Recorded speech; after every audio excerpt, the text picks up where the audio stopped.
नमस्कार दोस्तों, खाटू श्याम परिवार में आप सभी का एक बार फिर से स्वागत है। जानेंगे गणेश विसर्जन कब और कैसे किया जाता है, शुभ मुहूर्त, विसर्जन विधि और गणेश प्रतिमा विसर्जन कैसे होता है। जानेंगे संपूर्ण जानकारी, तो बने रहे मेरे साथ अंत तक। दोस्तों, गणेश चतुर्थी के दिन हम एक गणेश प्रतिमा की स्थापना अपने मंदिर या घर में करते हैं। उसके बाद 10 दिनों तक उपासना और आरती के साथ ही इस मूर्ति की पूजा की जाती है।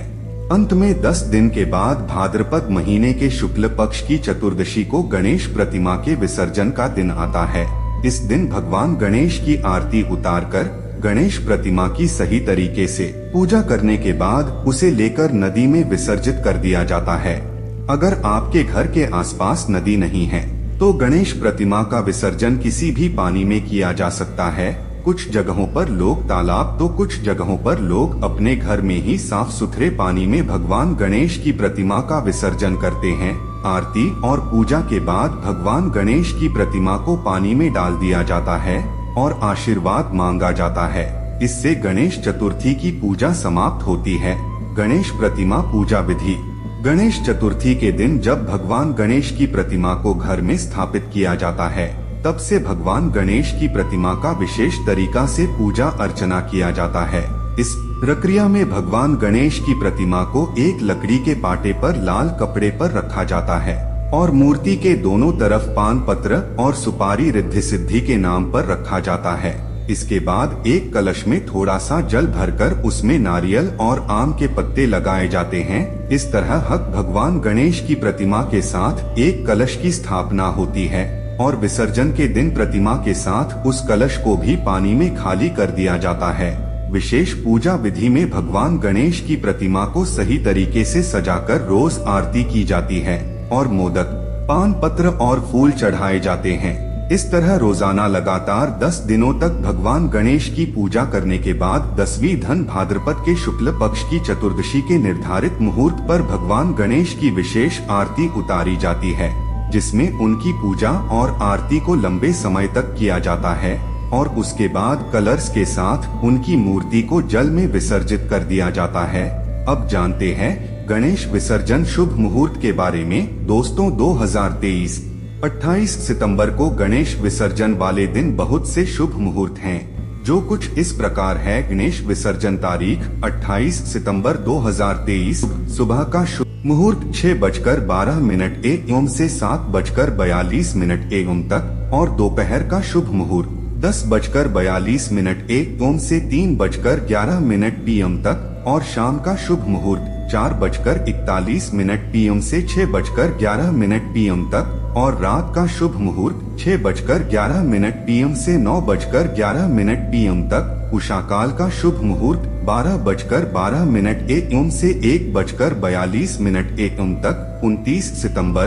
दोस्तों, चलिए जानते हैं गणेश विसर्जन की संपूर्ण विधि के बारे में। अगर आप अपने घर में गणेश विसर्जन के बारे में विचार कर रहे हैं, तो हम आपको बता दें कि आपके घर में गणेश चतुर्थी के दिन जिस मूर्ति की स्थापना हुई थी, गणेश विसर्जन के निर्धारित मुहूर्त पर आपको उसी प्रतिमा का विसर्जन करना होगा। 10 दिनों तक भगवान गणेश की स्थापित मूर्ति की पूजा की जाती है और उसके बाद उस मूर्ति को विसर्जित किया जाता है। गणेश विसर्जन की विधि के तौर पर सबसे पहले भगवान गणेश की प्रतिमा की विशेष पूजा की जाती है। पूजा करने के बाद भगवान गणेश की आरती उतारी जाती है। इसके बाद भगवान गणेश के प्रतिमा की स्थापना के दिन आपने जो कलश स्थापित किया था, जिसमें नारियल और आम पत्र को लगाया था, उसे प्रतिमा के साथ उठाकर जल स्रोत तक लेकर जाना है।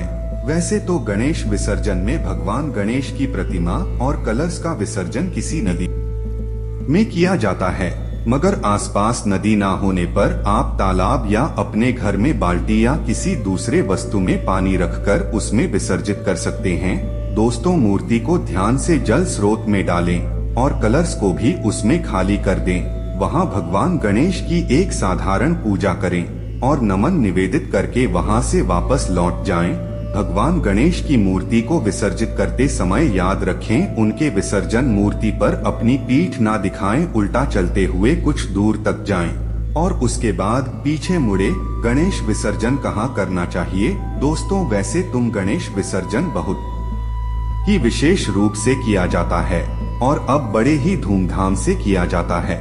गणेश विसर्जन के दिन सबसे अधिक हर्षोल्लास और बड़े पैमाने पर यह त्योहार महाराष्ट्र के मुंबई शहर में देखने को मिलता है, जहां बड़े बड़े मूर्ति को जल में विसर्जित करने का प्रयास किया जाता है।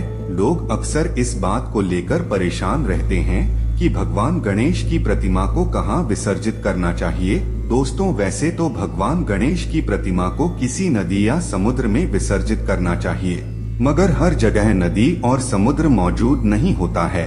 इस वजह से भगवान गणेश की प्रतिमा को विसर्जित करने के लिए आप अपने घर के आसपास तालाब यह किसी भी जल स्रोत का इस्तेमाल कर सकते हैं। अगर आपके घर के आसपास इस तरह का जल स्रोत मौजूद नहीं है तो अपने घर में बाल्टी या किसी भी अन्य वस्तु में साफ जल लेकर उसमें भगवान गणेश की प्रतिमा को विसर्जित कर सकते हैं। कुछ देर तक प्रतिमा और कलश को पानी में रखने के बाद एक साधारण पूजा करके उस मूर्ति को वापस निकालकर कहीं रख सकते हैं। यह भी ध्यान रखें कि अगर आपने अपने घर में किसी वस्तु में पानी लेकर भगवान गणेश की प्रतिमा को विसर्जित किया है तो कुछ देर बाद उस पानी में से भगवान गणेश की प्रतिमा को बाहर निकाल कर रख ले। मगर ध्यान रखें, एक विसर्जन मूर्ति को ज्यादा दिन तक घर में नहीं रखना चाहिए। अगर आपको कहीं भी मौका मिले तो उस मूर्ति को किसी तालाब या आसपास के जल स्रोत में कुछ दिन के अंदर जल्दी से जल्दी डाल दें। अब जानते हैं गणेश विसर्जन पर रखी जाने वाली सावधानियां क्या है। दोस्तों, गणेश विसर्जन के लिए अगर आप भगवान गणेश की प्रतिमा को उठाने जा रहे हैं तो उठाने से पहले उसकी आरती और पूजा कर ले। भगवान गणेश की प्रतिमा को विसर्जित करने के लिए अगर आप किसी तालाब, नदी, कुंडली या अपने घर के टब या बाल्टी का इस्तेमाल कर रहे हैं तो हर जगह मूर्ति को बड़े सम्मान के साथ विसर्जित करें, फेंके नहीं। मूर्ति का सम्मान के साथ विसर्जन करने के बाद क्षमा मांगे और अगले बरस आने का निवेदन अवश्य दें। मूर्ति विसर्जन के बाद वहां से जाने के लिए पीछे ना मुड़े, पहले उल्टा चलते हुए कुछ दूर जाएं और उसके बाद अपनी पीठ दिखाएं। अगर आपने घर में किसी बाल्टी में भगवान गणेश की प्रतिमा का विसर्जन किया है तो उस पानी को कहीं फेंकने की जगह गमला या गार्डन में शांति से डाल दें। भगवान गणेश की प्रतिमा के साथ उनके पूजा स्थान पर जो कलश रखा गया है उसमें मौजूद सभी सामग्री को जल में विसर्जित करें। दोस्तों, आपको मेरे द्वारा दी गई जानकारी अच्छी लगी हो तो इस वीडियो को अन्य लोगों के साथ शेयर करें और नए वीडियो देखने के लिए चैनल को सब्सक्राइब जरूर करें। मिलते हैं अगली वीडियो में, तब तक लिए जय श्री राधे, हर हर महादेव।